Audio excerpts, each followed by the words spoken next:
Shehi nadismaya sa ginawang performance ni Bagsik sa laban nila sa first round ng Isabuhay Tournament. Sa event ng Second Sight 15, naganap ang unang round ng Isabuhay Tournament at ramdam agad ang init ng kompetisyon. Kilala naman talaga ang Isabuhay bilang isang prestigious tournament sa flip top.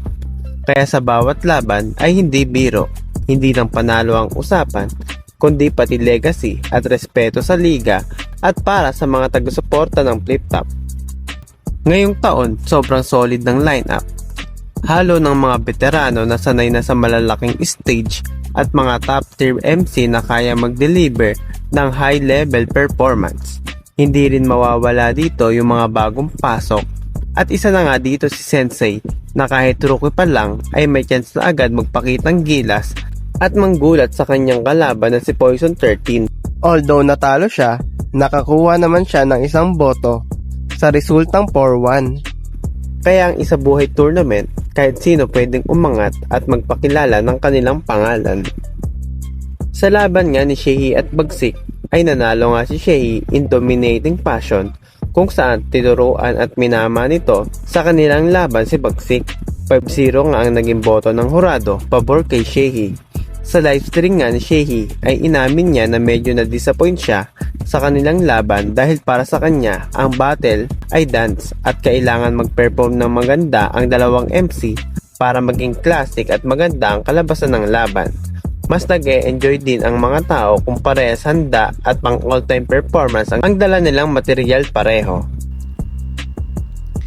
Medyo J-Phonics, medyo na-disappoint lang din ako ng konti. Syempre, as a battle rapper, gusto mo din ano din yung performance ng kalaban mo kasi parang sayaw yan eh, sabi nga nila.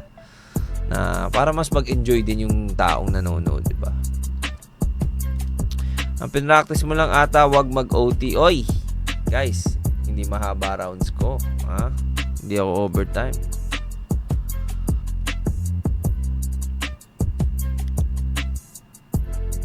Grabe naman yun, chef. Body bag malala. Sakto lang. Totoo ba, Lods? Di na tinapos round 3 ni Bagsik. Actually, ikinalulungkot ko na may katotohanan nga yan. Nagmamadali na yata umuwi yung mga tao eh. Ako kasi nauna eh.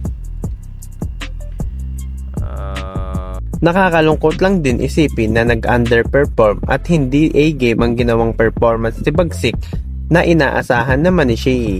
Dahil bukod kay EJ Power ay sinabi ni Bagsik sa interview niya sa Hood 1997 na isa si Shehi sa mga dream match niya na gusto niyang makalaban sa flip top.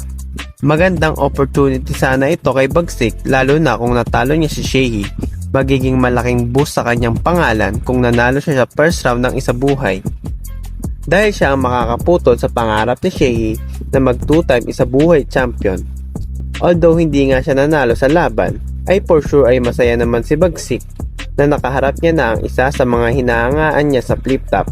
Ang dream match mo, sino ang dream match mo? Dream match ko ngayon, EJ. EJ Power. Hindi ba bawi mo yung idol mo? Oo, kahit si Shea ba? O kahit si Shea. Okay. Kung si EJ Power yung karma ng ating Kuya Shea, ikaw naman magiging karma ni EJ Power, parang ganun. Hindi tol, mahirap yun. Karma mo. Kasi kita mo naman yung ginawa niya kay Shea. Sa magiging second round naman ni Shehi sa Isabuhay Tournament, ay makakatapat at makakalaban niya naman ang unpredictable na si Slack One. Isang mahusay din na MC kapag naghahanda ito. Talagang tumatalo ito ng mga bigating MC. Tinalo niya nga ang isang veterano na si Krega sa boto na 5-0 sa kanyang first round matchup ng Isabuhay.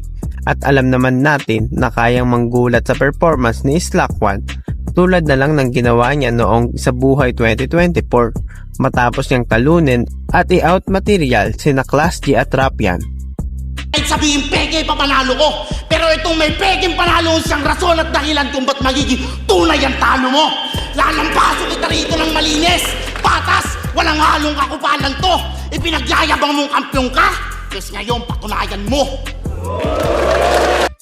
Lahat ng kanyang sulat, bawat letra at pantig, laging binabanggit yung Mindanao para magtunog astig. Gusto mong maging astig? Ito gawin mo. Magagandang katangian naman na Mindanao yung banggitin mo!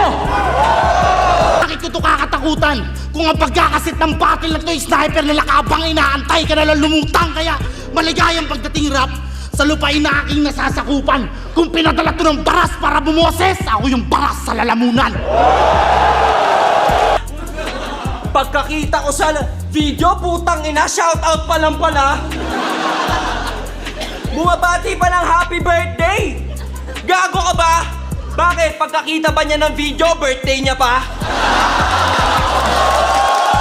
Kayo, sino sa tingin nyo ang magkakaroon ng lamang sa magiging laban ni Shehi at Slack1 sa second round ng Isabuhay Tournament?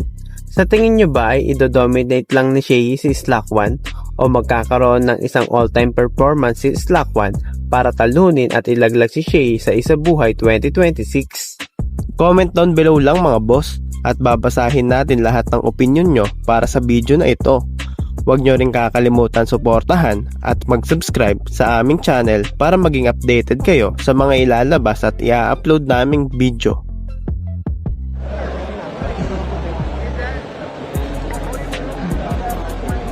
Second side 15.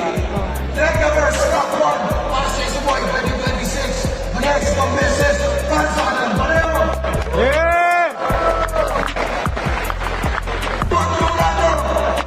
Batik sa tournament, 5-0.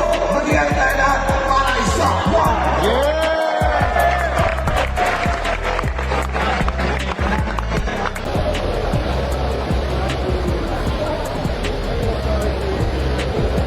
Second side 15, Shehi versus Toxic.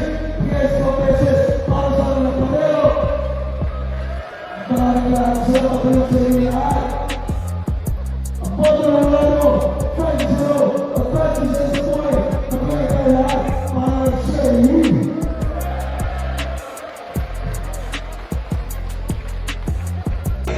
Drega versus Slack1 para sa Isabuhay 2026. Against the Mrs.